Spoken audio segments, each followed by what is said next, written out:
Hello, এটা আজকে আমরা কোথায় চলে আসলাম বন্ধুরা? আজকের এই ছোট্ট একটা ভিডিওতে আজ এই সব কিছুই থাকছে এবং কী ফসল ফলানো সব কিছুই থাকছে ছোট্ট একটা ভিডিওতে। এখন আমরা বেরিয়ে গেছি আমাদের গন্তব্যস্থলে যাওয়ার জন্য। বেরোচ্ছি, দেখুন এই দৃশ্যগুলো দেখলে দেখতেই মনে চায়, মনে হয় না চোখগুলো ফিরিয়ে অন্য কিছু দেখতে।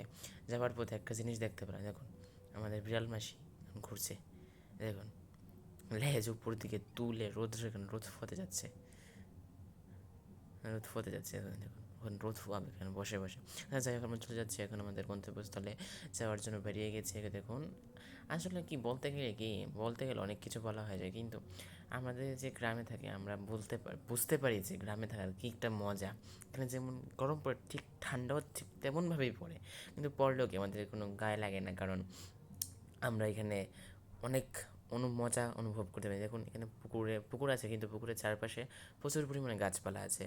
হয়তো বা এগুলি শহরে দেখা যায় না, কিন্তু গ্রামে যারা থাকে তারাই বুঝতে পারবে এই জিনিসের মর্মগুলা। আমরা চলে যাচ্ছি আমাদের গন্তব্যস্থলে। এখানে এখানে একটা জিনিস আপনাদের দেখাবো, দেখুন এখানে যা ফসল ফলানো হয়েছে আসলে একটি একটি ফসল হচ্ছে আলু, যেটা আমরা সচরাচর সবাই খেয়ে থাকি। এই ফসল ফলানো কৃষকের যে কতটুকু কষ্ট হয় তা একমাত্র চাষ করে একমাত্র সেই বুঝতে পারবে। আমরা তো কিনে ফেলি, কত হবে 30-40 টাকা কেজি হাইয়েস্টলি হবে, কিন্তু একটা কৃষক এই ফসলগুলো ফলানোর জন্য কতটুকু পরিশ্রম করে একমাত্র একজন কৃষকই বলতে পারবে। এখানে যাই হোক অনেক কিছু বলে ফেললাম, কেউ কিছু খারাপ মনে করবেন না। আচ্ছা যাই হোক, এখানে আলু চাষ করা হয়েছে, তার পাশাপাশি এখানে টমেটো, কারকল, বিভিন্ন সবজি চাষ করা হয়েছে। এতে অল্প জমিতে ভালো ফসল পাওয়া যায়, ভালো টাকা ইনকাম করা যায়। যেখানে দেখুন এখানে আলু তো এখানে এদিকে লাগানো হয়েছে, ঠিক আছে, এদিকে বেশিরভাগ জায়গায় জুড়ে আলু লাগানো হয়েছে। এদিকে টমেটো চারা লাগানো হয়েছে, দেখুন এদিকে একটা টমেটো চারা দেখা যাচ্ছে তাই।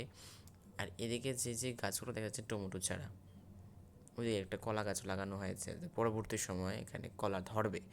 টমেটো লাগানো এই বড় বড় স্তূপগুলি দেখতে পাচ্ছেন, যে এই স্তূপগুলির মধ্যে কারকলের মূল লাগানো হয়েছে, যেগুলি কিছুদিন গেলেই এগুলা থেকে মূল থেকে কী বলে গাছ বেরিয়ে আসবে, এবং ধীরে ধীরে এদিকে খুঁটি গেড়ে দেওয়া হবে যাতে বেয়ে বেয়ে উপরে উঠতে পারে, চাং দেওয়া হবে। এটা আস্তে আস্তে হবে, ধীরে ধীরে প্রসেস একটা আগে লাগাতে হয়। যারা যারা কৃষক আছে অবশ্যই, যারা যারা ফার্মিং করেন তারা অবশ্যই আমাকে নক দেবে।